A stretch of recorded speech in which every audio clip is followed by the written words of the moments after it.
I think it's becoming increasingly obvious to any NBA fans paying attention that Klutch Sports has an immense impact on the basketball court and in the NBA media.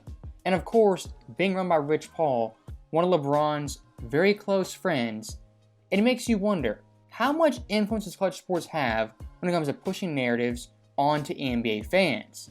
As recently Rich Paul was pushing one of his own narratives, talking about the 2020 bubble and that title being discredited. But taking that, not even focusing on that. Right. If Steph wins in the bubble, do they discredit it? Yeah, you got to. No, they don't. We still saying the same thing. No, We're saying it's a bubble ring. So, of course, bringing Steph Curry into a 2020 bubble debate, it's kind of an asinine hypothetical that nobody can prove. And by bringing Steph Curry in this conversation when he's not even relevant, it gives some pretty big insight to the LeBron James camp and which players they like and dislike. And if you ask me personally, I think Rich Paul, Maverick Carter, all those guys are in a massive echo chamber, at least on this subject. As when it comes to Steph Curry, from 2015 to 2021, despite winning 3 championships, 2 MVPs, breaking all types of records, he was discredited not for not winning championships, but for not winning Finals MVP. And by winning in 2015, 2017, 2018, those titles, unlike the bubble, actually had real fans present. There was a home court advantage, there was travel, and there wasn't a 6-month break in between the season. It took Steph Curry in 2022 winning his 4th championship and first MVP in the finals to validate his past 3 championships to a lot of fans. And look, when it comes to the 2020 bubble, of course, I think that championship was weak. But whoever won that title was going to get discredited. If the Clippers won it, they would have been clowned all day long. Because their first championship, first banner, there were no fans present. If Giannis won it, there would have been a major asterisk for a lot of fans because the previous year in 2019, he choked big time in Toronto on the road. And playing on the road up to that point was one of his big time problems he had to overcome. And imagine if the Heat Nuggets actually met in that year's finals. They called this year's finals awful.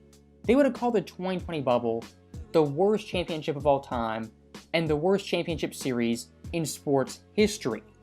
Again, whoever won in 2020 was gonna get flack. And looking back at Steph Curry, the overall notion the NBA media somehow is overly friendly to Steph and the Warriors, I really don't see that. I don't buy that narrative. As even in 2022, his championship season, he was doubted and slighted at really every turn. By someone like Kendrick Perkins saying Steph Curry wouldn't win any more championships post Kevin Durant. Nick Wright said the dynasty was dead, and Shannon Sharpe in the finals said Golden State could not beat Boston. Look at those 3 names: Perkins, Nick Wright, Shannon Sharpe. Kind of odd how 3 pro-LeBron media members with known ties to LeBron James all the same narrative against Steph Curry. Maybe a coincidence, but you never know. And I'll actually go one step further with this. The LeBron vs. Steph rivalry, the saga that defined the 2010s, the late 2010s, was never supposed to exist. As after 2014, LeBron James going back to Cleveland, what the plan was, the roadmap, was to win multiple championships in Cleveland after the Spurs dynasty officially ended.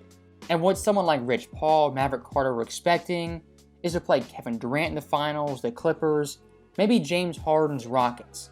That's who they were expecting to play in the finals and beat them. And at that point for the NBA, the rivalry they were really pushing was KD versus LeBron. But unfortunately for those guys, there was some little dude out there in California chucking up threes, winning MVP, winning 73 games, and becoming the darling of the NBA. And in a blink of an eye, Steph Curry had beat LeBron James 3 times in the finals in only 4 years. Look, I am speculating, but just reading the room, getting the vibe, I don't think Klutch Sports really likes Steph Curry, and I think what they believe is that Steph Curry stole rings from LeBron James. And one of the guys from Klutch Sports, one of LeBron's close friends, That's Maverick Carter. And one of the biggest shots at Steph Curry that was really out of nowhere was saying Steph Curry couldn't play defense and he couldn't even guard Maverick Carter, who never made the NBA. Steph can't guard. I'm 38, haven't played a decent game of basketball in probably 18 years since I was 20. Steph would have trouble guarding me. When it comes to Steph versus LeBron, what I look at it as, it's like maybe two politicians who in public play nice, but behind the scenes are absolute vipers and can't stand each other. And getting back to Rich Paul, and again, the narratives he's pushing, this guy with a straight face tried to hype up the 2020 bubble as being harder than a normal championship. Seriously, he's lost his mind. It's 2 goals, it's 10 players, same shot clock. Like, refs, what are we talking about? Different atmosphere, though. Different atmosphere. Yeah, but that helped the other team. But here's what I'm saying. That helped the other team. That helped. No I mean, it's no fans. You seeing Lil Wayne on the little thing right there? Everybody get cheered. But yeah, but what, ain't no home court advantage. No Rihanna. What have fans ever done for you? Now, of course, Rich Paul spinning his narrative, he's got his own agenda. But for argument's sake, let's say the 2020 bubble was put on normal terms in front of fans with travel. Let's say it was a normal championship in all respects. Even if it was, stats-wise, it's still one of the weakest championships of all time, as the win percentage of the teams Lakers beat was only 57.0%. Out of the last 40 years of that championship ranks 37th in opponents' win percentage. Compared to Steph's championships, in 2015, that title ranked 16th, 2017, 20th, and 2018, 15th. If you just want to be objective, look at the numbers. The 2020 bubble still is extremely weak. And add in the context of the no travel, the COVID stuff, it's even weaker. And I want to hammer this last point home. Steph winning in 2015, not getting the MVP. He still averaged 26 points, 6 assists, 5 boards, and made the 4th most threes in a final series ever. 2017, that title run, was on par, if not better than Kevin Durant, for the entire playoffs. Again, didn't win MVP, but played fantastic. And then in 2018 in the finals, many forget, for 3 out of the 4 games, was Golden State's best player, and the clinching game had 37 points. To a lot of the anti-Steph Curry fans, guys who hated the Warriors, despite playing great, Steph was still downplayed and discredited. So Rich Paul saying Steph, if he won 2020 in the bubble, wouldn't have been discredited, I highly doubt, and called BS on.